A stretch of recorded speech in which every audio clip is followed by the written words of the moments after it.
Good morning, everyone. Welcome to Crash the Pond. It is a Tuesday, July 1st, Canada Day edition. And so happy Canada Day to any of our Canadian listeners, and an early happy July 4th to all of our American listeners. Really just, I'm bringing peace, Jake, between both countries. I'm mending fences. Perfect. Good on me. Good on me. I mean, that's what the show is about. We mend fences. We have one Canadian, one American. Yeah, we're here to foster international peace and agreements. That's what we're really here for. Well, that and having Salem meowing underneath my desk. Yeah, she's been chatty lately. She's trying to figure out what this whole new room is about. She's trying to figure it out. Cats hate when things change. Oh yeah, she's despised it, and she has a new litter box, and she's figuring that out. So she's getting through it. So I'm sure people tuned in exactly for this. Oh yeah, 100%. And that's fine. But we decided to go live tonight because there's just so much stuff to talk about that it just made sense to go live. So let's do it. Let's do the thing. I also feel like part of it is that we've just had so many conversations over text the last few days that it's almost like, all right, we just got to get it out. Yeah, and we had talked about whether we would delay this for if Nick Ehlers signed, if he didn't sign, kind of waiting for that. And I think realistically, everyone out there wants to hear our takes on kind of what's happened so far. And if Nick Ehlers does sign, then we can do an emergency episode real quick. By the way, Morlock asked, what's the giant birthday present wrapped up behind me? It's not a birthday present. We are in the process of moving the house around a little bit, and that is a mattress that's wrapped up. So that's what that is. Yeah, I called you out on that as we began pre-recording, and you have kept it up, but you know what? It's fine. It's a mattress. Where else is it supposed to go? On the ground? No, there's no space. On the ground? There is zero space. It is up against the wall for a reason. Most people are going to listen to this in the audio format. Fair. You know, we are very close to it with the video feed, but most people are actually not even going to be able to see it, so it doesn't matter. But for those who can't see, Jake has a giant mattress wrapped up in a blue wrapping type paper. It's like that plastic blue paper. It's a cover. Yeah. It's a cover to protect it because we may still use it. We may put it on offer. We'll see. We're figuring it out. It's an eyesore, and that's okay. Yeah, that's okay. It's just fine. I love how we decided let's start this podcast early today, and all the time that we saved, we're now like giving back by talking about nonsense. So that's fun. We'll get it out of the way early. That's fun. Okay, so free agency has arrived, and there were a lot of questions going into free agency because the Ducks have said that they want to make the playoffs, that is the goal. Henry Samueli has said that the budget will not constrain Pat Verbeek. And going into this free agency period with the class that was looking interesting, it felt like the Ducks could put on a show, and with all the cap space that they have. Instead, what happened, to kind of go into the chronology of it all, is that yesterday, almost everyone re-signed with their own team. So all the Panthers guys re-signed, Bennett, Marchand, Ekblad. And then Tavares re-signed with Toronto. Marner went to Vegas in a sign-and trade. And so a lot of the options that we had kind of thought about that the Ducks might target, they just never came to be. And so instead, today, the Ducks miss out on some targets, but end up signing Mikael Granlund. So why don't we start there? Granlund, thoughts? Oh, by the way, I should also mention they signed him to a 3-year deal, $7 million AAV. Yeah, I think when it first came out that he signed, I think he was a player that you and I just kind of, from a name recognition value, had probably targeted as a decent middle six player for the Ducks. I think when you look at his overall numbers from a box score perspective, has constantly put up about he ended up at 66 points last year, 60 points the prior season in San Jose. Prior to that, 41. Like, his kind of for the last 3 or 4 years been around the 60-point range. That's kind of what he's been good for. Maybe that's the high end of where he'll be, but still, that's someone that can come in and provide 50 to 60 points, can provide production for this team. I think what caught me off guard a little bit was $7 million as the AAV, but I think what we're seeing is that in order to sign these guys to come here, like Alex Killorn, the Ducks do have to overpay them a bit to be able to get them to come. And also, I think that with the rising cap, that's just kind of, I think, where the cap hit ends up for a guy that's in the 60-point range. It is around the $7 million mark. The thing that was interesting was, I think you and I both, we did a little pub chat on my drive home and talked about this a little bit more. And I think what was interesting was you and I, neither of us had really done a deep dive on his analytics. And it's interesting because micro versus macro for Mikael Granlund is pretty jarring from a difference perspective. You look at his kind of macro perspective, the Rap'em charts, over a 3-year sample size over this past season, like it's not pretty. Like offensively below, either at replacement level or slightly below, defensively pretty far below, basically kind of like exactly what Trevor Zegras has been for the last 2 years. That's what Mikael Granlund from an underlying numbers perspective has been, just with the 60-point production. And then, but when you dive into kind of his more micro stats, zone entries, he's really, really good. He's able to really get a bunch of high danger assists and deflection assists. Defensively, kind of hit or miss here or there with the micro stats, but comes out looking a lot better than the macro. And so where I end up with this deal is that I think he can be a very solid middle six performer for this Ducks team. I don't think he's really someone that's going to necessarily move a needle, but if he can find a way to provide 60-point production, like that's pop the Ducks lost basically by moving out Trevor Zegras, and did not have last year overall, even with Trevor Zegras in the lineup. Yeah, I'll just give my own opinion on the player, and then I'll talk about the stats. So I really like Mikael Granlund. Just watching him a bit this year in San Jose and then in Dallas, he's exactly that player type that the Ducks needed. Just a really smart, skilled player who can play center, who does play center, who can play wing, who can play on special teams, who's a really good passer, like you mentioned. He's so good at finding his teammates in dangerous areas. Just really high hockey sense, and also like he can get his own shot too. I mean, you saw some of the goals he scored in the playoffs, and he's got a good release as well. So I really like him just from an eye test perspective. I think he's good at protecting the puck. He's not necessarily the fastest, but he makes up for that with his smarts and his skill. What's interesting is that if you look at the last few years of his stats, like you just laid out, the defensive numbers are really bad. His teams tend to get outshot and outscored when he's on the ice. And that's surprising just given what you see from an eye test perspective. Now, the last couple of years, he's mainly been on a really bad Sharks team. And even this year with Dallas, like they didn't have a great blue line in the regular season in those 30 games that he played. So I think he's going to help the Ducks. I think that the $7 million, there's two ways of looking at it.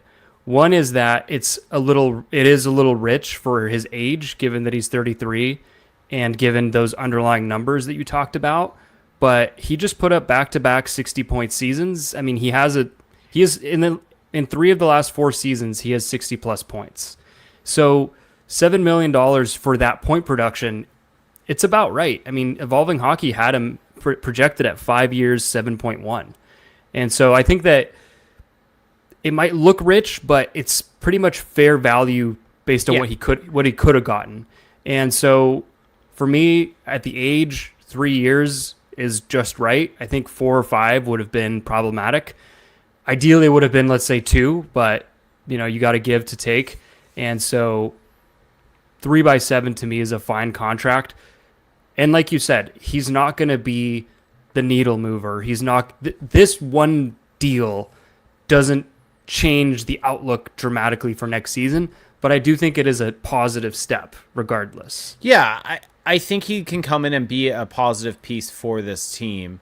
I think you're right that I think looking at the type of player, I agree. I think that if the Ducks are able to go out and get someone bigger, right, I think that Granlund is a nice complementary piece to be added.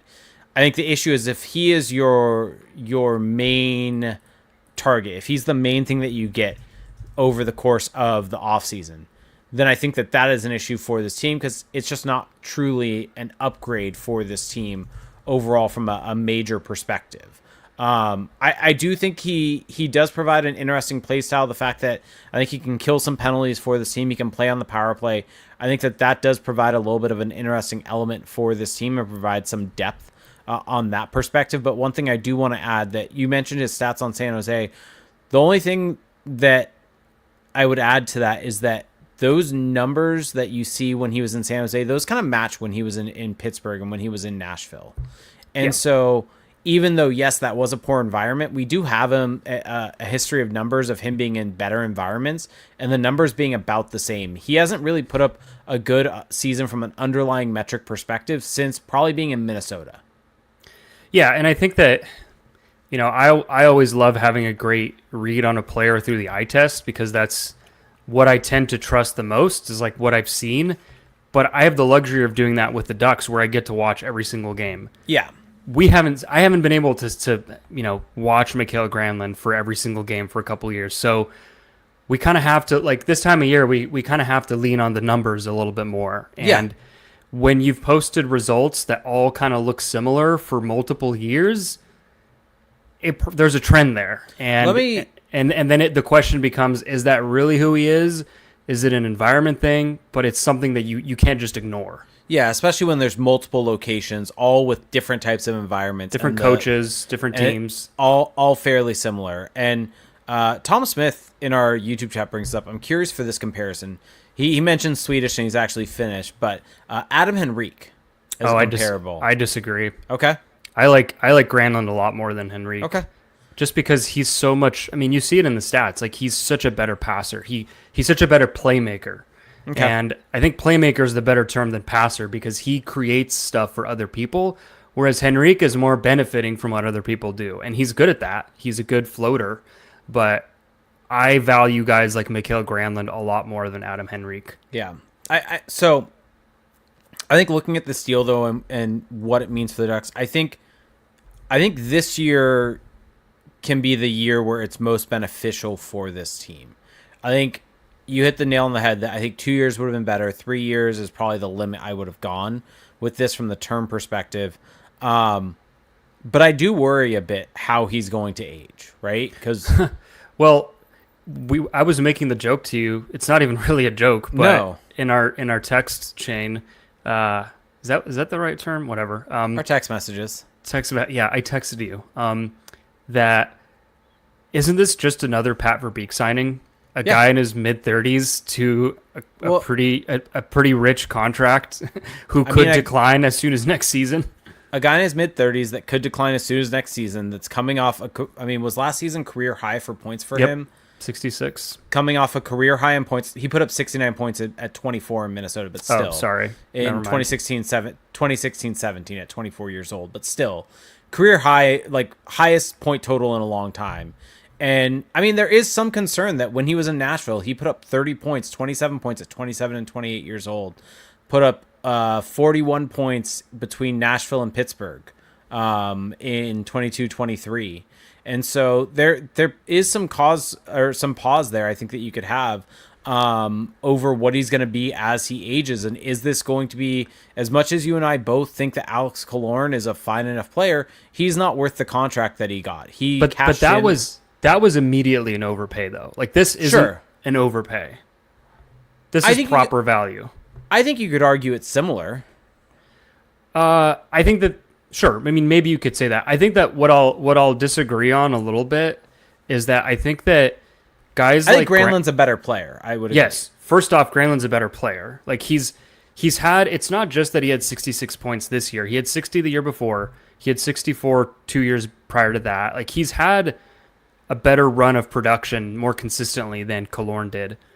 Also, I think that, and this isn't really provable, but I think that guys who get by with their playmaking and their smarts and aren't necessarily dominant with physical tools, or let's say relying on teammates, those guys tend to age a little bit better than, for example, Radko Gudas, where physical guy, once the physical aspect goes down a little bit, you see what happens. It turns into a tire fire. Alex Killorn he was very reliant on playing with really good players. So I don't know. Like you're right. There's always a risk when you sign a player this age, but I feel a little bit better about a player like this than someone who was getting by with their physical traits. Sure. Yeah. I think, to me, looking at this deal overall, I think at its worst, it's going to come out kind of a net neutral. I think at worst, he's going to be a 40 to 50 point guy. He's going to help out on your power play. He's going to be a good complementary piece in your middle six. That, to me, is a worst case scenario. I mean, maybe he falls off and goes back to a 30 or 20 or 30 point player, which I guess would be a full fall off. I think at best case, though, I mean, he could be a 60-point player that you're getting that is going to make what he's worth there and really can elevate some of the guys that he plays with. Mm-hmm. Yeah, I would agree with that. And it's interesting because now the question becomes, where does he fit in the lineup? And Pat Verbeek today at his media availability mentioned how he's a great face-off guy. And it's really funny because Pat Verbeek said, and like I'm not expecting people to necessarily have the stats right in front of them when they're talking, but he talked about how he was a 66% face-off guy, which is something that they need. Well, he was 66% in the 31 games he played in Dallas. So that is true, but the 52 games prior to that in San Jose, he was a 48% face-off guy. And just throughout the last few years of his career in terms of face-offs, 49, 46, 44, 47, 51, 48. Like he's not Patrice Bergeron. And so while having said that, I think that the team might view him as a center, but he can also play wing. So my question is, where does he end up being in this lineup? Because we talked about it last week when Trevor Zegras was traded, RIP. We thought that we'll get there. That meant that Mason McTavish and Karlsson were now kind of the locked-in first and second line centers. I feel like now the addition of Granlund maybe shuffles that equation a little bit. Yeah, I would agree with that. I'm curious to see where he ends up. Definitely. I think we have all summer to kind of piece it together a little bit more. Sorry, Salem jumped on my desk right as you were asking the question, so I got distracted slightly. But yeah, I think it's going to be interesting to see if McTavish slides to the wing, if kind of where this lines up, because we all thought that Ryan Poehling was going to become the third line center, but it almost feels like this is setting him up to be the fourth line center, and Granlund comes in and be the third line center. So here's something I threw together that I sent to you. Yep. In a text. So first line, these are just ideas, so these can change. There's a couple different ways you can go about it. You could do Gauthier, Karlsson, Terry as your first line, Kreider, McTavish, Strome as your second line, and then Vetrano, Granlund, Killorn as your third line. How would you feel about that? Vetrano, Granlund, Killorn as your third line? Yeah. I don't love that third line. Well, it really depends how you feel about Frank Vetrano. And because I think Granlund and Killorn could be okay together, but Vetrano and Granlund are both similarly poor defensively, at least on the numbers. I think that line could get very exposed, both defensively and from a speed perspective. Okay, so here's this variation. Gauthier, Karlsson, Kreider. Thoughts on that? Sorry, I have Salem going crazy here. Let me get her off the desk. So this is all assuming Beckett Seneca is on the team and that they don't sign anyone else, which we should also mention Nikolai Ehlers has not signed anywhere. So by the time you're listening to this could all be out the window. But I did have a lineup in case Ehlers signs. So Gauthier, Karlsson, Kreider as your first line. And then you put Granlund on the wing with McTavish and Terry. And I really like that line. And then as your third line, you have Vetrano, Strome, Killorn. And then on your fourth line, you can do some version of Nestorenko or was it Wash or Washi? I still don't know how to pronounce it.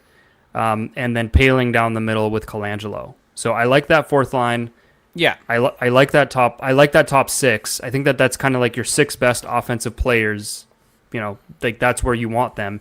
And then Vetrano, Strome, Killorn might be okay as a third line. That might be their proper role at this point. Yeah, I still don't love it, but I think it's better. Well, here's the thing. This is the team. I think it's putting Granlund in a better spot, I guess. Well, that's the whole thing, is that if you put Granlund in the middle and you keep McTavish in the middle, you're making yourself weaker on the wings. If you put Granlund in the middle, or sorry, on the wing, then your third line looks a little weaker in the middle, but maybe is better overall. Yeah. And so I guess that takes me to this point, which is that yes, the Ducks got Mikael Granlund and they did pick up Chris Kreider and Ryan Poehling, but this forward group right now still feels like it's missing a little juice. Yeah, it 100% does. And they definitely need one more high-end piece to it if they want to make the playoffs or be in that mix for the playoff spot. Like, I think right now this roster is not a playoff roster. Well, so here's the thing. If they get Nikolai Ehlers, I'll just throw this out there in case he Sure. gets signed tomorrow. Here's what I think it would look like. First line, Cutter Gauthier, Leo Carlson, Nikolai Ehlers on the right wing. He's going on the top line. No question about it. And I love that line. That is all speed, all skill. Yep. Second line, Kreider, McTavish, Terry. Third line, Killorn, Granlund, Strome. And then fourth line, Vetrano, Poehling, Colangelo. That feels a lot more. That feels a lot better.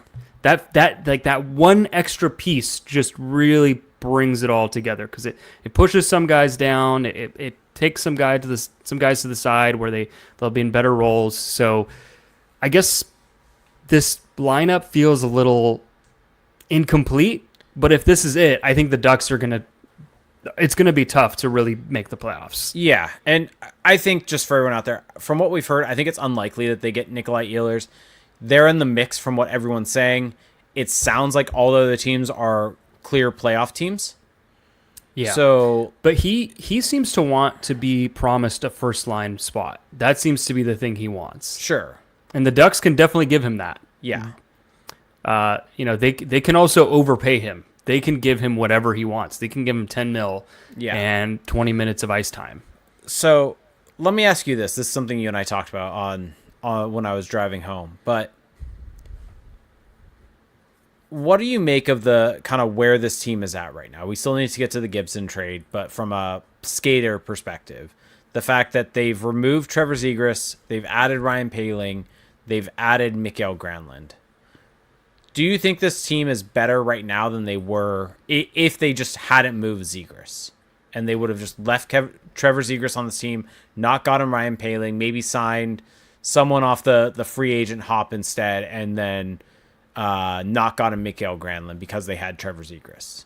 I think that they're slightly better now than they were, because I think that Granlund right now and Trevor Zegras are about equal in terms of present value.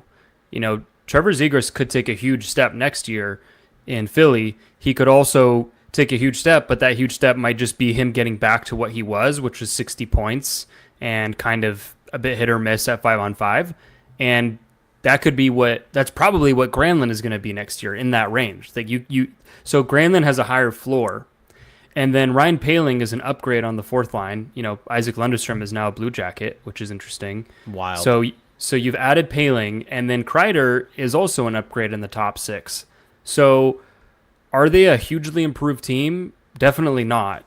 But I think that they are slightly better from a skater standpoint, because then when you start getting into goaltending, trading John Gibson, we'll get there. That position is slightly less certain now, but just in terms of the roster, I think it's slightly better than it was. But of course, that's under the assumption that Trevor Zegras, and actually, I should just say this now: the Ducks were not going to get the fully unleashed version of Trevor Zegras, because they were dedicated to having him on the wing. They wanted him to be a checker. They want him to continue to bulk up, and they were just not worried at all about bringing out his talents. And so that kind of muzzled version of Zegras, Granlund is better than that version for sure. Sure. So. Yeah, I don't disagree. I think that also it should be pointed out that while that's not incorrect, I think that is also damning of the organization, that you have a player that is highly skilled that is being muzzled in a way where he cannot get the best out of him. So free Z. To add my take on that, I think you're spot on. I think that if Trevor Zegras goes back to being just goes back to what he was 2 seasons ago, right? 2 or 3 seasons ago, whenever it was, they put up 60 points, and Granlund also becomes that. I think it's a bit of a wash between the two of them. And so by adding Ryan Poehling, you now have a much better bottom six, fourth line center there. So I think you could make the argument that they are better with Granlund plus Poehling as compared to Zegras this upcoming season. And Kreider. Well, I'm removing Kreider because Kreider was here anyways. I'm simply looking sure. at this from that exchange perspective. Got it. But if Zegras does take a step like we had talked about, and if he in Philly does become a 70 or 80 plus point player, then I think it's a whole different conversation. And also from the perspective of he is 24 years old and going to improve. And I think the lens for which to view this from the Duck side of it is I think Pat Verbeek really kind of took, I don't know if it was the mandate or whatever, but you need to make the playoffs. And I think you mentioned this on our chat, but I agree that pressure is not a bad thing to be put on the franchise by ownership. I think that they should have pressure on this group. But I think the way that Pat Verbeek has started going about it is a little bit short-sighted because he has removed guys that have future value if they can get there with the intent of maximizing this season. And while I think that they do need to take a step this season, this should always be about building for the long term and the competitive window, because even if the Ducks do take a step this year and are better, Mikael Granlund is most likely not on this team when they're contending. It's not a driver. And I think... Keep going. And so I think that I look at the sequences of moves, and while there is obviously the part of it with Zegras and the Ducks not liking him and wanting to move on and all that type of stuff, I also think that this should be viewed from the lens simply as Verbeek prioritizing this season over the long term. Because that's kind of how this feels a bit to me. Well, here's the thing. Yeah. Pat Verbeek wants to be there in the long term. He wants to still be around. And for him to do that... That's also fair. The team has to start winning. Because if you have a mandate from the top that it's time to win games, as a GM, your natural reaction is to make moves that are going to help you in the short term. And I don't think... Like, Pat Verbeek hasn't compromised the long term either. Like, he traded Trevor Zegras, which I fully disagree with. But he hasn't traded Seneca for, like a veteran. He let's not act like he's sold the farm either. But his solution for making the playoffs is, while we both like Granlund, is signing a 33-year-old. But let me press you on that then. Okay. Like, what are the other routes to improving? If it's not guys in free agency who are going to be older, is it an offer sheet? I mean, you could try to offer sheet someone, but that's hard to pull off. It's a trade. They should definitely be looking at offer sheets because offer sheets are going to be used. I think that that's something where you have the draft capital, look to use it. There is the risk there, though, of losing a first-round pick, and with how next season, because you can't lottery protect offer sheet picks that you lose in those types of deals. I think that you look at some of the different deals. Salem is going crazy. You look at like Noah Dobson. Like, yes, he wanted to stay in the East, but the Ducks probably could have been in on that a little bit harder and maybe seen if they could have convinced him. I look at the Zach Bolduc trade. Not a high-end type of deal, but still a guy that helps you. Like, there are a lot of trades out there that you could make for these kind of more underutilized talents. I mean, hell, Jordan Kyrie's name has been out there, and I'm not the highest on Jordan Kyrie, but that's someone you could have added. Marco Rossi's name was out there for. I think the hockey trade route is probably something that, because I think realistically, it is like not all the guys they've drafted are going to be on the team eventually. Yeah, and I think that, for example, the Canadians have properly identified that we can flip areas of strengths to address weaknesses. And maybe you're plugging one hole and creating another, but for example, like if you're not sure that Zellweger is long for the team, or you're not sure about, I don't know, a Luneau, or just pick a position of where they have a bit more in the cupboard, which is mainly defense, flip one of those guys for a forward, because right now the thing that's really, I think, holding this team back in the medium term is up front. Because they traded Zegras, they replaced him with the 33-year-old, and Seneca, even if he makes the team this year, is still 2-3 years away from being a real contributor, and Roger McQueen is like 5 years away from that. So, you need help up front, and I feel like the Ducks I think I'll agree with you that the solution they've taken is more of like the path of least resistance than the actual maybe ideal route. It's also, I mean, trades are hard. I will grant that, but at the same time, GMs are paid a lot of money, and this is his job. His job is to improve the team, and so your job is to find solutions. Like whether that's a Jason Robertson trade, whether that's like looking up Marco Rossi, like this is one thing like I've thought about over the past week with the Zegras trade is that do we actually think that this was the best deal? Like if we had more of an idea of the different trades that were out there, was this actually the best deal or just obviously the one that Pat Verbeek liked the most? For Zegras? Yeah, in the sense of we heard about like Marco Rossi potentially being involved because he was a bit of a distressed asset that Minnesota wanted to move. And so it's like, could there have been a deal there where you could have done potentially a distressed asset for a distressed asset? Or something along those lines for it, where Marco Rossi comes in, and if it was a Rossi for Zegras trade, is your opinion different of that than what they got? Totally. I mean, the thing that's hard is that from all the sounds of it, Zegras just didn't really have any value. But if that's the case, if you're Pat Verbeek, I think that first off, you don't trade Zegras when they did trade him. The timing was bad. The timing has aged poorly. And also, keep Zegras as someone to package in a deal. So if Marco Rossi, let's say, is not re-signing in Minnesota, or Robertson could be moved, Zegras is kind of a good sweetener. And, maybe he's a little harder to move because of his cap hit.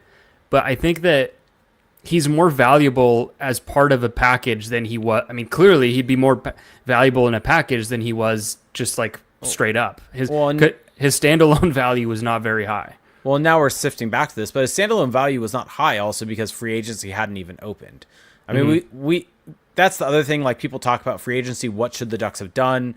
Like like you had mentioned it. What could they have done with who ended up being available? And to me, you look at that and it's like, oh, it really would have been nice to have a 2 or 3C high-end player with a 60-point production, like 2 straight seasons of that in his history, that you could potentially move to put him out. I am having water delivered. Sorry. Water is important when you're podcasting. I can attest to that. Also, I think it's hilarious that you have a 64-ounce hydro flask and it was still empty. Isn't that the whole point? Is that it's never empty? I drink a lot of water through the day. This is my 3rd one. Are you just always going to the bathroom? Ow. Yes, that really hurt. Oh, crap, that really hurt. You do realize that if you're drinking that much water, you're not actually retaining most of it. But anyway, 3 64-ounce hydro flasks. I try to drink at least 2. At least 2. I think 2 is a gallon, basically. Yeah. Did you just smash your finger or something? I did. It really hurts. Ow. Are you bleeding? No, I'm not bleeding. It just hurts. I kind of wish you were, just so we could say you're playing through it. I'm playing through it. Playing through injury. Back to the point though, is that it, like if they would have waited on Zegras, which I know we talked about last week, but I think as this week's gone on, thought about it a bit more. Like there probably would have been more of a market for him today than there would have been a week ago. Yeah, I mean, it's supply and demand. I mean, with all of the names that came off the free agent board, Zegras now might look a little more enticing for a team. But I think that this all comes back to, at the end of the day, the fact that the pressure is on Verbeek to win now. And it's just harder to wait around to try to make those deals than it is to just go and get the guy. And I like Granlund. I'm not holding Granlund against him. I'm holding the Zegras trade against him, but that's a different story. Agree. I mean, I think this team with both Zegras and Granlund is better than it is with Granlund and Poehling. I would agree with that. I think that offensively they're better. Certainly better offensively. Yeah. Everyone was going to bring up Jason Robertson and kind of what are the possibilities there. Is it bad that I'm just a little indifferent to that? Like I guess I just don't know what's going to happen with Granlund or with Robertson. Like is he really out there? Is he really why would Dallas trade him? I mean, the reason is if they wanted to bring back Granlund. I mean, currently they're 1.7 mil over the cap. Yes, which so they can do in the offseason. They can do it in the offseason. they need to find something that they can move out. I just think that if you're the Dallas Stars and your goal is to be a cup contender, why would you trade Jason Robertson? You're taking 2 steps back, in my opinion. I mean, the only reason why you move him is if you get a huge deal that saves you 1 point or saves you 1 point. What is it? 1.7 million. And the issue is if you trade them Troy Terry in that deal. Well, so they're if you're similar cap hits. If you're Pat Verbeek and you're desperate, but you also want someone who fits the team's timeline, how much are you willing to pay to get Jason Robertson? Like, what are you willing to move? Because I think clearly for Dallas, they don't want to get any money back. Yeah, I mean, I think that they would need to get something that will help them now, which is why I think Troy Terry. I would do McTavish for Jason Robertson in a heartbeat, personally. Would you trade Beckett Seneca? I don't know if I would do Seneca plus McTavish. No, that's starting to be a lot. But I would do Seneca. At the end of the day, Jason Robertson is an 80-point player the last couple seasons, 100-point player prior to that, has really good underlying numbers. Like, if you can guarantee you're at 90% that Beckett Seneca will become a point-per-game player, then you don't trade him for Jason Robertson. I feel like this is kind of the time for the Ducks to make use of their prospect pool. Yep. If you want to go get a star, because again, not all of your prospects are going to hit, and there's a very narrow window for when they still have value, because eventually the word gets out, like they're not high on this guy or they're looking to move him. And I'm not saying trade Beckett Seneca, but I think if you're Pat Verbeek and you want to really move this thing forward and you want to do it now, you have to be aggressive. You have to be willing to do stuff like that. And I guess this kind of is a good segue, because John Gibson is no longer a member of the Anaheim Ducks. It took us 37 minutes to get to that. And Pat Verbeek really held the line for 2 first-round picks for Gibson. And in the end, he got a second-round pick, a fourth-round pick, and Peter Mrazek. And that is another one to me where it feels like you had this window where you could have maybe gotten more for this guy, and instead you kind of overplay your hand. That's what that Gibson trade feels like to me.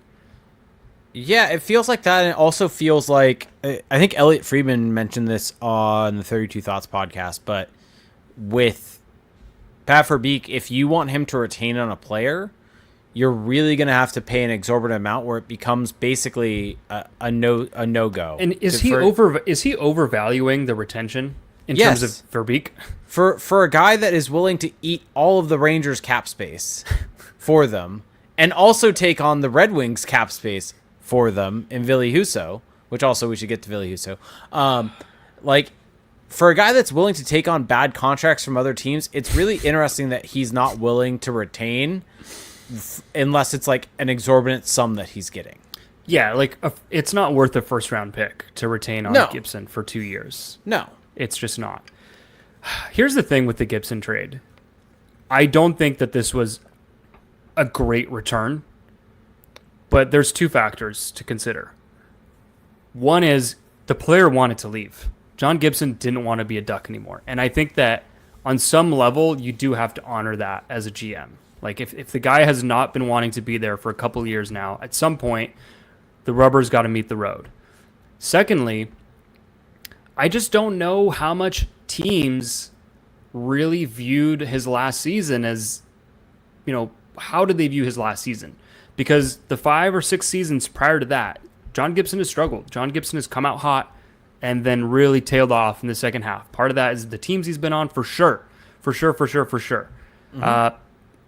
But, for example, that didn't happen to Dostal this year. Dostal was pretty solid the whole way through. Yeah, he had some ebbs and flows, but he was solid. Yeah.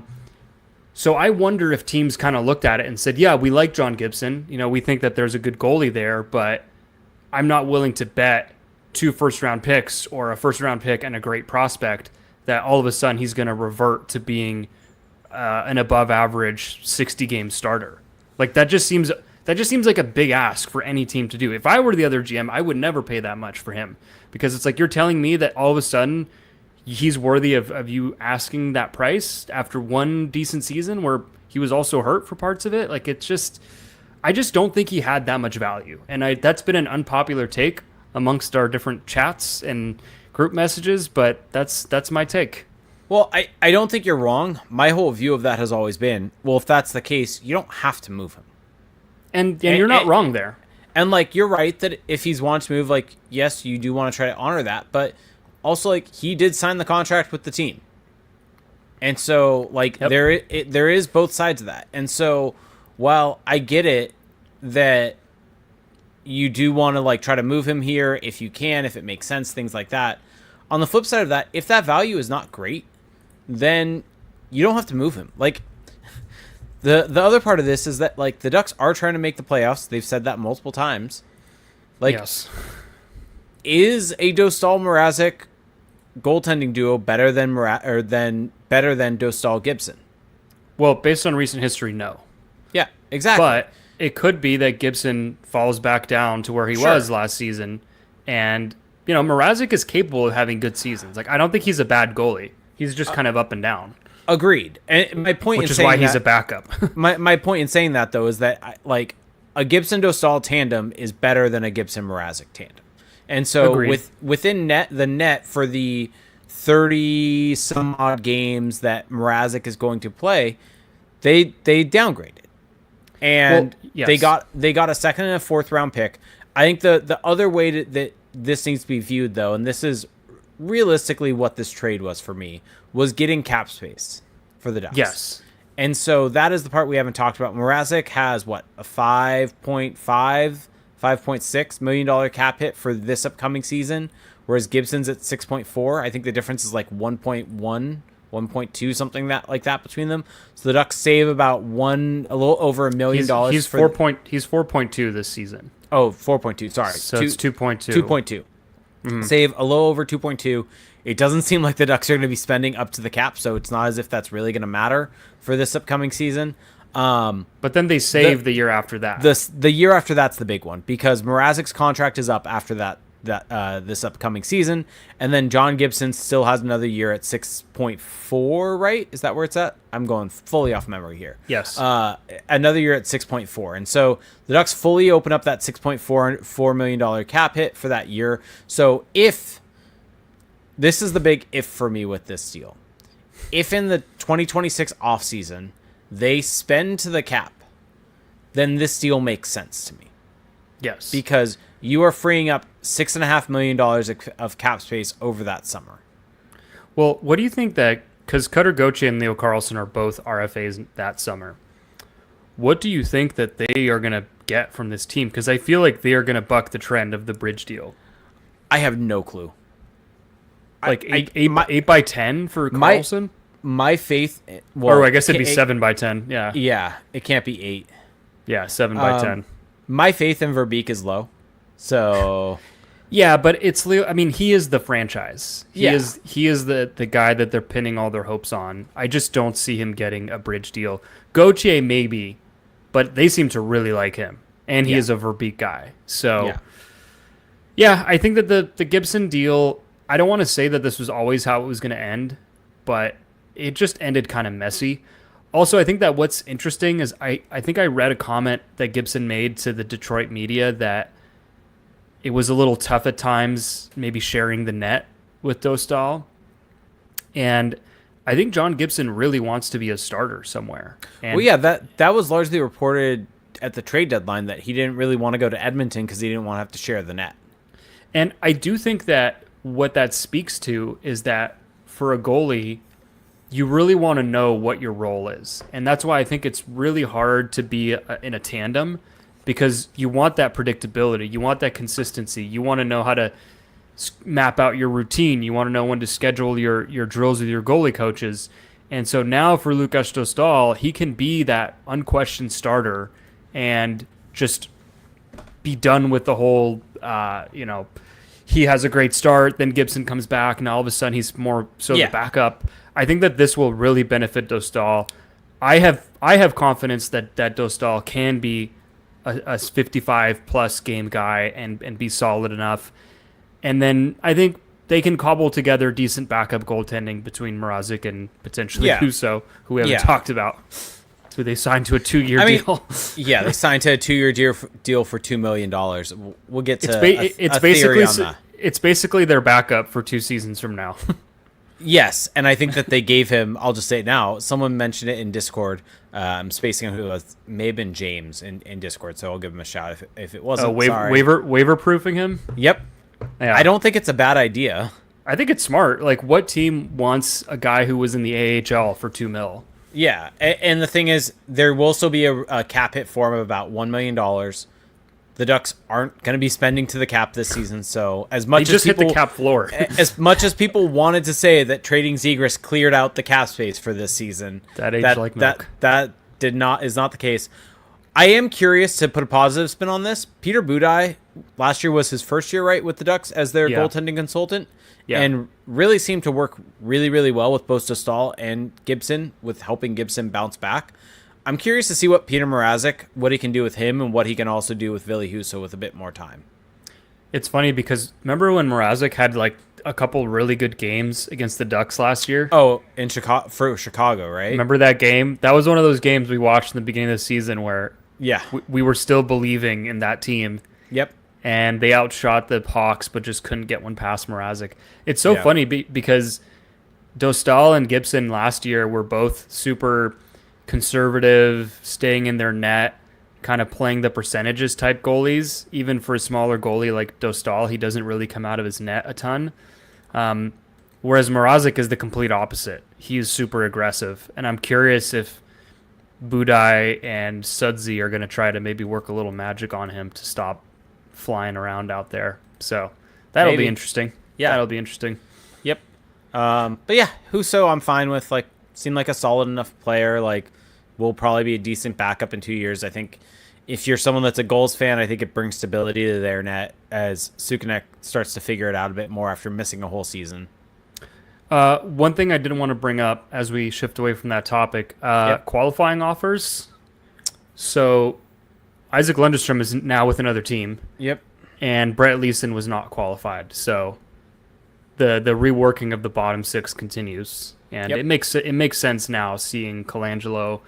Colangelo got qualified, and they've got Washi, and they've got they've got a bunch of guys to fill that out. So nothing really too surprising with the qualifying offers. Just wanted to point that out. And then today, the Ducks made official their whole cast of coaches behind the bench, and it's quite a list to go through. So I'll just run through it.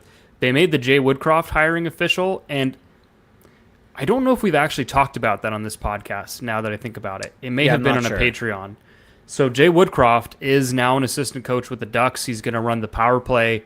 Verbeek spoke to how they go back to the Detroit days when he was an assistant there, and he really respects the work he did, for example, running the San Jose power play, which was a long time ago, but never mind that. So he is a Jay Woodcroft fan, which I think is a nice feather in Verbeek's cap, even though it seems to be more so the fact that they go back, that there's a connection. He mentioned something along the lines of like how he's able to help create schemes to create offense from in zone from different types of situations. Well, I thought that what was interesting is how he talked up the fact that Woodcroft is really good at explaining different concepts to players. Yeah. And in my head I'm thinking, well, isn't that like, wouldn't you want that in a head coach? Yep. But I think that the way Verbeek is viewing this, if I'm reading it right, is that he brought in 3 assistants in Jay Woodcroft, Ryan McGill, and Andrew Brewer, who are kind of going to be the X's and O's guys who are a bit more on the cutting edge, whereas Quenneville is going to be more like the CEO, who's more of like, he's the leadership guy, he's the vibes guy, he's the guy that's going to communicate with the players. But they have this kind of supporting cast for him, which I think is going to be really good because McGill apparently ran a really good PK. I think, was it in New Jersey? So his history is that he was in New Jersey for the last 3 seasons, and then prior to that, he was in Vegas for basically from their inception, from 2017 through Vegas was his first NHL assistant role. He joined them in 17-18, so after their first season. Was there for 4 seasons, so would have been there with Gerard Gallant and Pete DeBoer, and then went to New Jersey after that. And so you think about what New Jersey has had from a defense perspective and what he is able to kind of put together there, whether it's guys like John Marino kind of finding their game in New Jersey, whether it's helping develop Luke Hughes, whether it's helping Dougie Hamilton take another step in his game, whether in Vegas working with Shea Theodore. You think about some of the more underutilized guys in those first couple of seasons in Vegas, and you think about Braden McNabb, what was it, Zach Whitecloud, I think is another name of a guy. I mean, they had so many D-men that were kind of not really highly touted prospects, but that all became, like Nick Hague is an example for me, where he wasn't this highly touted guy, but he ended up becoming this excellent top 4 player. So how much of that is the coach? We can always debate that, but he has a good track record, and that's important. And then Andrew Brewer is quite young for an NHL coach. He's 39, and it's funny because when I saw that name, I thought, wait a second, I've seen that name before, and he's very active on Twitter. He's very big into posting like X's and O's stuff, and I followed him for a long time, so it was kind of funny seeing that. I think that it's good to have a younger voice, someone who's a little bit more into the kind of, I guess, just the modern day trends. So you have Woodcroft running your power play, and he's had a track record of success there. You have Ryan McGill running your PK, track record of success, and you do Andrew Brewer kind of bringing in that new blood, those new ideas, and you add in the experience and just kind of the leadership of Quenneville that he's been known to have. And this is an all-star coaching staff compared to what the Ducks have had for the last 15 years. Everyone here knows my opinion on the whole Quenneville stuff, but removing that and just looking at this overall coaching staff that they've assembled, this is the best coaching staff they've had since Bruce Boudreau was a head coach. Maybe even before that, because his assistants were never, like Trent Yanni was pretty good. I'm trying to remember who were the assistants under him in like 14-15. Well, Yanni was the defense coach, I'm pretty sure. I don't think he was. I don't think in 14-15 he was. I think that was under Carlisle that Trent Yanni was there. Anaheim Ducks. I think it was Bob Wood and Brad Lauer. Brad Lauer. Why does that just not sound... why could we only get head coaches? I want a list of assistant coaches. Team staff history. Here we go. Elite prospects. Let's see. So 14-15, Bruce Boudreau, Trent Yanni, Scott Niedermayer, and Brad Lauer. So it was Lauer and Yanni. Okay. And then in 15-16, it was Boudreau, Yanni, Rich Preston, and Paul McLean. Wasn't Rich Preston the like eyes in the sky? Yes. Wasn't that his role? Yeah, Yanni was there for 3 years. Well, never mind. There goes that. What was I thinking? 12-13? Remember Steve Konowalchuk? 12-13 was Bob Wood, Brad Lauer. Okay. Yeah, you were just a little bit off. 13-14 was probably the same. Yeah. I mean, it's tough because I didn't really know those guys' reputation. I mean, Brad Lauer's a pretty well thought of coach, and Trent Yanni as well.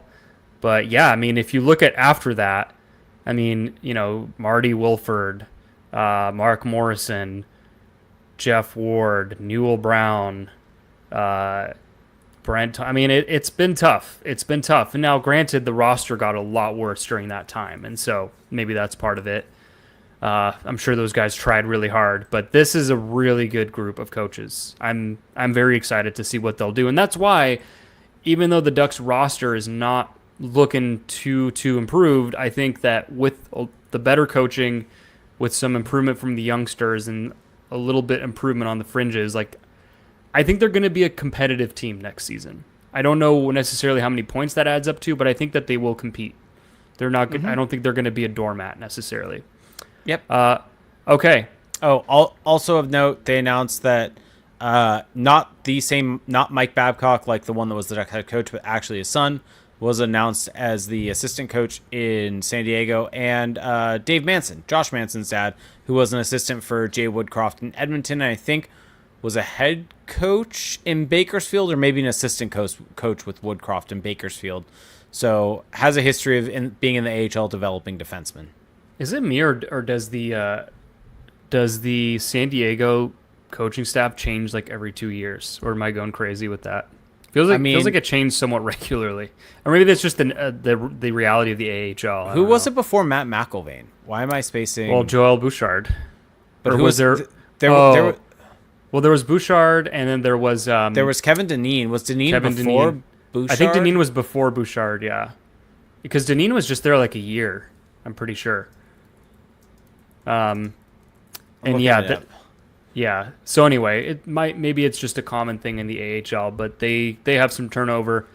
I think the coaching next season for the Ducks, I'm actually not worried about it for the first time in a long time, and that matters. Okay, Roy Sommer. Oh, that was just 1 year though, right? Yeah, that was just 1 year after Joel Bouchard. That was like his last season, I think, coaching. I think he retired after that. Yeah, Kevin Dineen was before, and he had like 2 seasons as a head coach, and Dallas Eakins was before that. Should we talk about the draft or anything else? Let's go high level on it. So for everyone out there, we're having a Crash the Draft episode next week.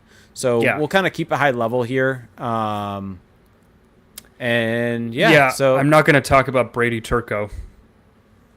Nope. The Ducks 7th round pick, in case you weren't aware. Is that Marty Turco's son? No, Turco with a K. Okay. So not Marty Turco's son. 10th overall, the Ducks drafted Roger McQueen. And before I even talk about him as a player, I'm usually not one that gets caught up in this stuff or sappy about it. The fact that they picked him up with a helicopter at the venue and then immediately flew him to Disneyland and had him take a picture with the Lightning McQueen ride or whatever, pretty awesome. Oh, pretty awesome stuff. I mean, it sounds like the Ducks kind of had this in the works for a while. Of not the McQueen part of it, but they were going to bring the prospect, for to Disneyland, and it makes sense. Like the Samuelis are doing really well for themselves. It's something that looks really good on TV. Is kind of earns goodwill for people. Yeah, and you fly them to Disneyland on a helicopter. It takes 15 minutes, I guess, to get from downtown LA in a helicopter to Disneyland. Damn, makes sense. That's so sick. Yeah, and you get a picture with Donald Duck, the whole duck and all of that type of stuff. And then the Roger McQueen side of it with the last name being McQueen. Like, it was absolutely perfect. The only thing was, I wish they would have quickly tried to put together a 95 McQueen jersey for the photo shoot, the white one specifically, for the photo shoot in Cars Land. I think that would have hit just perfectly. But, I mean, that's a very, very minor critique. But because apparently he just asked for 95 and got it. I don't know how it works. I don't know if the Ducks went to him and said, "Hey, we want to give you this number." Or did I just expose someone's info that we got? Well, I don't know if that was what was told to us. I don't know if it was that or it was that the Ducks are giving him that number. I think it sounds like he just asked for it. It may be just a mutual, like, both sides went to each other and were like, sure, let's do this. Because I don't think he's worn 95 at any other place. But I think he was supposed to get a different number for Dev Camp. Correct. And he ended up with 95. He audibled, yeah. Yeah, whether it was him or the Ducks. Who knows what side it was. But he has to keep that number. Apologies to whoever told us this. We probably weren't supposed to share it, but it's fine. Well, I was listening to What Chaos and they were talking about this, but players get a cut of their jersey sales. Yeah. It would be so smart for him to keep 95 for that merch. Well, because he's 13. He was 13 in junior, but I feel like 95 just hits different. And I think just with the tie-in with playing literally a couple miles away from Disneyland, it just works so perfect that you have to do that. And if the Ducks come out with an Eggplant and Jade alternate at some point, crack. There's just not a better jersey to wear to Disneyland. Okay, so let's talk about him as a player a little bit. Okay, I'll let you do that because you've done a dive. I agree that he the kind of spectacle about it, they nailed it, and I think that deserved mentioning. But so he was picked 10th overall, and I do want to illustrate a little bit first that all of the other guys who I think we would have wanted them, so like an O'Brien, a Hagens, Martone, even though he was never getting to 10, those guys were all off the board. There was Murtka, the big right shot D. He went 9th, and I think that really helped the Ducks because I don't know what the Ducks would have done if Murtka would have been there at 10, because he does kind of fill a need for them as a right shot. Carter Bear was still there. They didn't take him. He went 13 to Detroit. Victor Eklund, he went 16 to the Islanders. But I think when you consider the whole picture, the Ducks were clearly probably satisfied with his bill of health, the back injury. And also, I think that Martin Madden kind of spoke to this in his comments after, but this is kind of like a swing for them, that they're in a position where the prospect pool that the Ducks have built, they kind of have everything. They have defensemen, right shot, left shot. They have forwards, not necessarily many high-end forwards outside of Seneca, but they have a lot of forwards. They have goalies. And so it almost felt like a little bit of a luxury car where they could just take a swing on this guy with maybe some risk because of the health. But the payoff could be substantial because he's a 6'5" center who is a right shot, who, he has that upside that could really change this team. Him and Carlson down the middle. Maybe McTavish shifts to the wing or goes to the 3C. I think that could really completely change the way that this team's outlook is long term. But he is very much a project because he's still growing into his body. For me, there's a lot of offense there. There's a lot of upside. There's a lot of creativity, but you can kind of see that like his skating stride. I think Martin Madden said something to the effect of, "We can see it becoming a strength for him," which is a nice way of saying it might not be a strength right now. But it's a lot like Leo Carlsson, where Leo Carlsson was a little bit of an awkward skater in his draft year, but wasn't bad. I think it's the same for McQueen, like a little awkward because he's so gangly, but give him a few years of getting stronger. Right now he's 6'5", like 197. So like Madden said, if he can get to 225, really get stronger, build on that skill set, he could just really revolutionize this team. Now, it's funny because I've watched a few games of his since, and they're on Patreon if people are interested with commentary, but what really stuck out to me is just how smart of a player he is. He really, he's not necessarily like a Leo Carlsson or someone of that ilk hockey sense-wise, but he's smart. He makes smart plays. He finds his teammates. He makes those little plays in transition, and then, of course, he's got the hands and the shot, the sniper's release on the move, so it's a fun pick for a bunch of different reasons. It's a fun pick. No, it definitely is. And I think it's interesting where the Ducks have had 2 10th overall picks in the last however many drafts. Mm-hmm. And it feels like with both of those, they have swung on kind of upside. And I mean, you could argue that in general, that's what their top 10, what they've done. It's just at 10, I feel like it more feels natural than at 3. It gets questioned a bit more with doing Beckett Seneca at that pick. But the interesting thing with Roger McQueen is that the injuries really threw off his season. He was probably going to be a top 5 pick if he had a full season. That's kind of what everyone has said. That he could have challenged probably for 1. I mean, if it really came down to it. Yeah. Like, that is how good of a player he is. And so, yes, there are some concerns with the injuries, but you would imagine that the Ducks did their check on his medicals, and I think you're willing to take that risk at 10.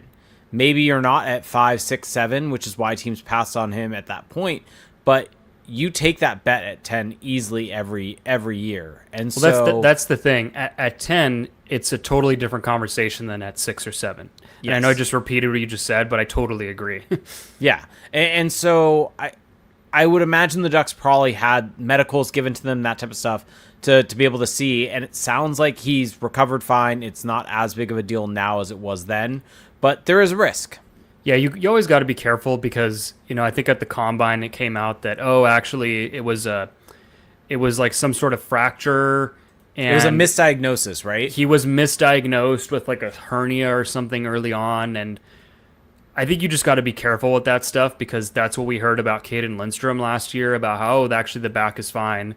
And then Caden Lindstrom didn't play for a year. And I know that they're not the same player, not the same injury, but it's just everyone's always at their healthiest at the Combine. Also, just to make it very clear, I'm seeing a comment that he's 6'6". At the Combine, he was measured at 6 foot 5.25 inches. So not 6'6".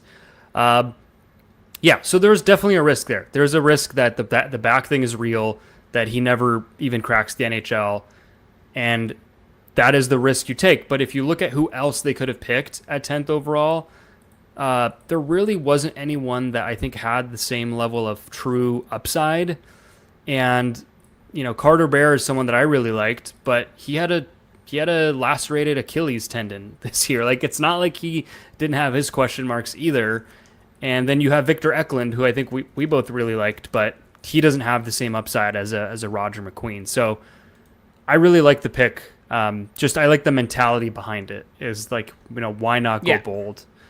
It just makes sense. And I was on a pod yesterday that was like, they're more draft people, and I was curious. I started asking them questions at the end, and one of them told me, he's like, well, if McQueen had been healthy the whole year, he would have challenged for number 1. And I'm like, okay, good to know. Good to know that that's the kind of potential you're getting in this kid. Yeah. So excited to see what he becomes. He's definitely, the next question people always ask is, when are we going to see him in the NHL? I think it's going to be a while. I mean, he missed an entire year this season, so he's got some catching up to do. Maybe another year of junior. Maybe he eventually goes the college route, takes advantage of that option now. Interesting to see what will happen with the ELC if he delays that to keep the college option open. But I don't think we're going to see him in the NHL for another couple years. No. Would be my guess. I think college would be really interesting for I think him so next too, season. because I think that it'll allow him to kind of build his body a little bit more. Because the thing with college that people kind of forget is that, yes, they only play on weekends, but they practice 4 times a week. And so they're getting a lot of reps. They're doing a lot of training. And I think that could really help a guy like him who's a little bit raw around the edges. Well, I also think from the perspective of long term, I think going back to junior, and granted he could make the jump to college after next season of junior. Yeah, but then he can't sign. Yeah. Yeah. I think going to college next season, and then he can make the decision of if he feels NHL ready after that, or if he's not NHL ready after that, he can go back for another season, because he is AHL eligible, not this season, but the season after, because he's an early birthday. Yeah, he's old. He's old for his class. I think it's going to be interesting to see where he goes. I think college would be the most fun option for him to go to, personally. I don't think there's necessarily a bad option, because he just needs to play. It doesn't. Agreed. I'm not saying it doesn't matter where, but as long as he's getting those consistent reps, that's what matters. And the WHL, it's not like a cakewalk. Yeah. But with all the exodus of talent that's going on in junior hockey, for those who haven't heard, maybe college. The thing with college is that he's not going to be able to dominate. He will definitely have to kind of catch up.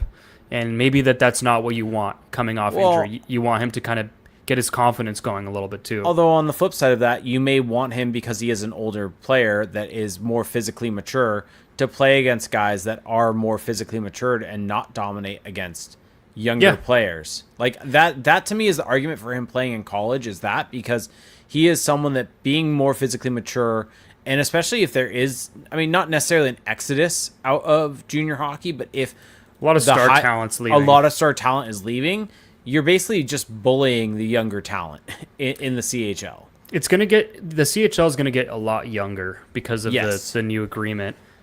It's funny because the Canadians, I listened to an interview with Kent Hughes a while ago, and he had mentioned how the reason that they didn't want Slavkovsky to go to the AHL as a rookie is that they didn't want him to or go back to Europe either, is they didn't want him to dominate because of his physicality, because of his size and physique, and they want him to actually learn the game. And I feel like what you're saying about McQueen's kind of hitting on that, where it's like, if you send him back to junior, maybe as a 6'5" guy, he's going to dominate a little bit more just because of his size. Whereas if you send him to college against younger or against older, bigger competition, maybe there he'll actually have to play the game instead of just bully people.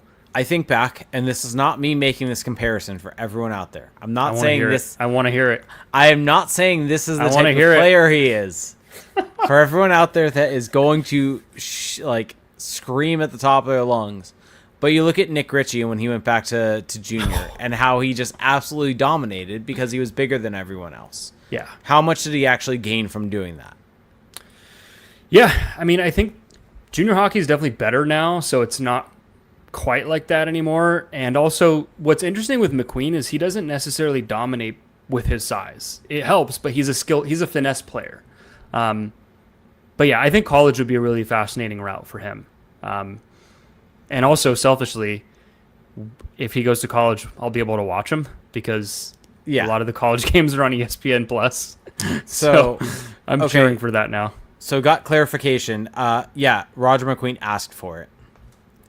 Okay. Yeah, I saw that person's name pop up on my phone, and I wasn't sure if it was going to be about if you were going to get your hand slapped. So just so everyone knows, Jake just compared Roger McQueen to Nick Ritchie. That's definitely what just happened. No, that's not what happened. But interesting thought there. Overall, exciting pick. What did you make of the draft itself, the show of it all? The decentralized. I stopped watching after 10, if I'm going to be honest with you. Same. I watched up until pick 12, and then I had to head out. So I think that there were the making, you can dunk on it all you want, and I don't disagree with any of it from everyone out there about it. There were a lot of issues. I don't think it was a horrible idea. It was just executed so poorly. The worst part was the draft room. Those awkward conversations after each pick. I liked it at first. I think that the Matthew Schaefer one, I think the emotion of it was... Yeah. I had some issues with that a little bit. Well, I had some issues once they started asking more and more about it. But yeah, what do you miss most about your dead mom? It's what the hell's going on here? But yeah, it just kind of... It was missing something. I feel like the GMs at least needed to be there. It lacked a little pizzazz. It felt... Yeah. I will say, though... Gary Bettman on the mic as the MC, I thought he did well. I mean, he should have just announced the picks. He was fun.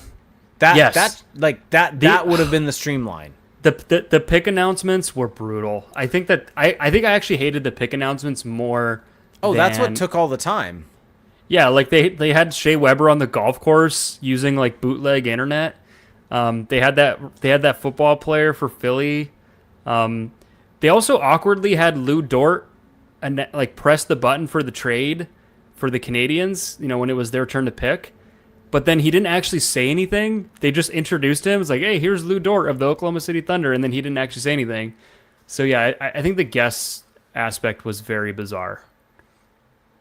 But yeah. it was interesting. I prefer the in-person at the Sphere. Just do that every year, honestly. I mean, I think the in-person at the Sphere is kind of the best of both worlds. You kind of get this stage environment that you kind of get with this. I think the overall look of this was better than being in an arena. I don't like the arena look. Yeah, I don't like the arena look. I think the Sphere kind of gets the best of both worlds, where it's big enough that you have the tables, you have the seating, you have all of that, but then you still have this kind of performance type setup. What did you make of Charlie Conway? Oh, I thought that was cool. I thought that was cool because he has not been involved with any of the stuff with the Ducks. Okay. I didn't know that. Yeah, if you look at kind of all of the stuff that whenever they've brought in the actors from the original movies, he's never been in any of it. He's the one actor that they had yet to get to be able to do stuff. So he's the Paul Correa of the group. I mean, he was the main character. Yeah. I mean, that checks out. They also, you're going to love this. They gave McQueen an original Mighty Ducks jersey from the movie. I hate it. It's so funny. I don't like that jersey. It's just funny how that's something where I feel like people might guess that you would love that jersey because it's fun and it's quirky, and yet you despise the green Mighty Ducks jersey. Let me be clear on this. I think it's a fine jersey. I'm not a fan of that jersey in conjunction with the organization. It's not part of the lore, is Correct. What you're saying. Correct. It was not ever worn on the ice. The franchise never wore the jerseys. I just love that this is the hill you'll never get off of. This is your one you're the one that brought this up. Oh, I did on purpose because it's just funny hearing you rail against something that most people love. I love Disney. I love the Mighty Ducks stuff. I just don't personally like that jersey being one that is worn with player names on it because it was never worn on the ice for the franchise. The Frostback on Twitch is saying, I am with Jake. I like the nostalgia of it, but I actually don't like Hell yeah, Tyler. Let's go, Tyler. Wow. Look at that. Big support there. Well, I just love shout the out colors. Shout out Tyler Tennell. Yes, shout out. But yeah, the it's just that mix of colors just I've always enjoyed. But I guess not everyone shares that opinion. Okay, well that's kind of all I had for the draft. Next week on Crash the Draft, we'll go over all the picks and we'll go more granular as we do on that show. There are more people coming out that agree with me. Our good friend Dalton, Mighty Flow Hockey, agrees. Wow. Yeah. But see, then David is saying the OG jersey is canon to the lore, which I'm not fully sure what that means. I mean, but yeah, you can't have the NHL team without the movies. I don't disagree, but it is not a jersey of the franchise. It is a jersey from the movies. Different. But so is the original Mighty Ducks jersey. The original Eggplant Mighty and Jade. Ducks, the Eggplant and Jade jersey was used in the movies after the franchise existed. D2 came out after. Wait, really? Yeah. Hold on, is that true? Mighty Ducks movie. I feel like that's not true. So I'm 92. Wait, okay. Mighty Ducks movie 1. The Mighty Ducks 1 images. Okay, so they just wore the green jersey. Correct. In D1. Correct. When did D2 come out? 1994. Yep. Oh shit. Yep. Wow, I never knew that. You learn something new every day. I genuinely thought that jersey came before the team. Huh. And that original Ducks jersey is not used on the ice. Well, it's used a little bit when they're rollerblading, I think, in D2 the Mighty Ducks. Yeah, I don't remember. And then they wear the USA, and then they have a brand new Mighty Ducks jersey for them to wear to come out for the third period. You want a hot take about Sure. those jerseys in the movie? The USA jersey they wore is better than any USA jersey that Team USA has actually That worn. is a great take. Isn't it like a really good jersey? It is a really good jersey. Like it has a little quirkiness to it, but it's fun. Like it's just a fun jersey. It's a little rain jersey with the shadows. But that's the point though. Like the Agreed. Rangers, the Capitals, like these are supposed to be American teams, and yeah, they just work. Like Man. Team USA should have red pants. It shouldn't be this whole like all navy junk. Like go all in on the star spangled red, white, and blue. Man, with 4th of July, I am just killing it right now. Now I'm looking at this jersey more. I forgot about the stars. Yeah, this is a good jersey. It's cool because it kind of reminds me of the World Cup of Hockey Team USA jersey. Oh, the stars on the pants also? The vertical stars? Yeah, it looks like the Capitals kind of, the old school Capitals. Oh, and the weird sleeve. I like this now. I'm on board. I think the sleeves is like the brand. I think that's a brand name. There is some striping though. Yeah, but that's just a great jersey. Like just make that the Team USA jersey. Set it and forget it. Yep. Anyway, that was not what I expected to happen on Man, this podcast. what an episode. Go about from talking about Mikael Granlund to Gibson to the coaches and now talk. I mean, this is actually peak for us. This is an S tier. This is an S tier episode. We're an hour and 18 in, and considering how many topics we had, I actually find that to be pretty solid. Yeah, overall. and I think with timing, we are probably not going to get to questions tonight. No questions at all? No, we gotta get out of here. Okay. I gotta go to bed. Fair enough. We will be back though next week, and we might be back sooner than that, depending on what happens with Nikolai Ehlers. We'll see. Maybe we'll just save that for a Patreon or something. Any parting thoughts? Anything that you want to say about the Ducks or Paverbeek or anything that's picking at your brain? I haven't loved the offseason so far. I think if they make one more move, that could change my opinion. But as of right now, not feeling it from a very fantastic perspective. I think they will be better next season, largely just due to not having Greg Cronin behind the bench. How much better? Not sure as of this moment. I was asked to predict the points Okay. the other day. I said 88. Too high? I think a bit high. My calculus for this team as of right now, this is prior to Granlund, it's probably close to the same, maybe a little bit higher, but the goaltending, I don't think you can reasonably expect Dostal to be a Vezina caliber goaltender again. Like I think that like you can't expect that. You can't expect Mrazek to be that great. So I think realistically you're gonna see a step back from them. I do think you're going to see a boost from not having Cronin behind the bench and having competent assistants, competent coaching. You're going to see a boost from special teams, like a boost from having better young players or development of these young players, potentially a better bottom six. But keep in mind, like, goaltending is the reason that the Ducks finished not in the 60s for points. Yeah, like, well, I think that this was a bad team last year that was buoyed by insane goaltending, and so as much as everyone talked about the 21-point jump that they made last year, that was largely smoke and mirrors, in my opinion.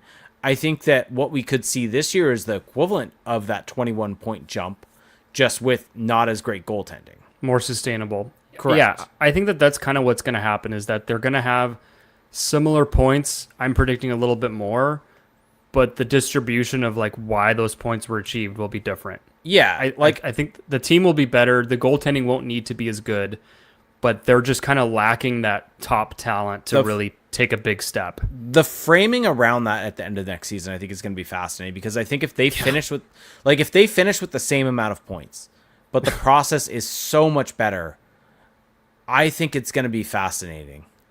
You know what's going to be hilarious is that the Ducks are going to finish with 82 points. They're going to be a much better team. We're going to praise it.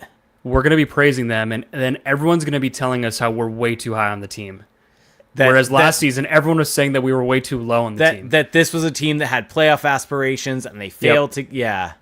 I mean, realistically, the Ducks' goal for this season should be to be in the mix. They should be trying to be in the mix. They should be trying to be like Utah last season, or like Columbus, Montreal, Ottawa, like teams that are kind of in that fringe area. That should be their goal. Their goal should not be, their stated goal shouldn't be make the playoffs or bust. It should be, hey, let's take that real step forward. But the problem is they view last season as they did take that step forward already. Like that's the issue with that season, is that they're buying into it. Anywho, fun one. Make a prediction on Nikolai Ehlers. Where does he go? Is he a Duck? Is he a Duck? That's all I care about. I'm gonna go with no. Okay. My prediction, I just want to see how much cap space they have. Okay, good. My prediction is he goes to Utah. Really? I think Utah's an interesting team this year. I think they're going to be good. Peterka. Do they have enough we didn't cap talk about space this for him? Yeah, they've got 10.9. Yeah, they do. Corey Perry is a king. Yeah. That's so funny. It hurts. I mean, good on him for chasing that bag. I mean, I think the Kings are going to be solid today, or solid next season. Yeah. But like, it sucks. There's no other way around it. The Kings loaded up on veteran depth. And yeah, they got Brian Dumoulin. Like, I'm just not sure what they're building exactly. Who knows? So you're saying he's not going to be a Duck, Ehlers? I would put the percentage at 10% right now. I'm going to say he will be a Duck. Okay. And the reason I'm saying it is because Kyle Verbeek tweeted a picture of a growing tree that has just been planted. Some can't. And what we have seen with Kyle Verbeek's tweets is that he tweets cryptically, but I think he's actually been right every time when he's tweeted something cryptic. Didn't he tweet that after Ehlers, or after Granlund signed? Yes, it's like just the beginning. That's what I take from that tweet, just the beginning. Do you disagree? No, but just look at the YouTube chat. I'm not going to repeat it, but look, most can't. Most can't. Some can. Just look at YouTube chat. I'm looking. Okay. But he has, when he's tweeted his GIFs and his like weird AI generated images, except the one that was made by somebody, which is actually hilarious. It was like the forest with like Monster Energy cans. It's usually been in conjunction with a move. So purely off of that, I'm going to say that means something else is going to happen, and that something else is going to be Nikolai Ehlers, and then Kyle Verbeek is going to tweet something else, another image, and then we'll finally have the full picture. So, on that note, thanks for listening, everybody. This has been a blast. If you want to support the podcast, number one way, go check out our Patreon, patreon.com/crash the pond. There's a lot of people joining right now, so appreciate all the new subscribers. For $2 a month, you're supporting our show, and you get access to a members-only Discord server where you get to connect with us, chat hockey with us any time of day, but you also get to join a fun Ducks fan community. You can up that pledge to $7.50 a month. You get access to bonus Patreon podcast episodes. And lately, I've been doing shift-by-shift breakdown videos of Roger McQueen, so full games of his. So go check that out, patreon.com/crashthepond. You can also subscribe to us wherever you get your podcast. Leave us a rating and a review on Spotify, on Apple Podcasts. Subscribe to us on YouTube. Go to crashthepond.com, buy merchandise, do it to support us. We appreciate it. Follow us on social media. And with all that, we will talk to you soon. Bye.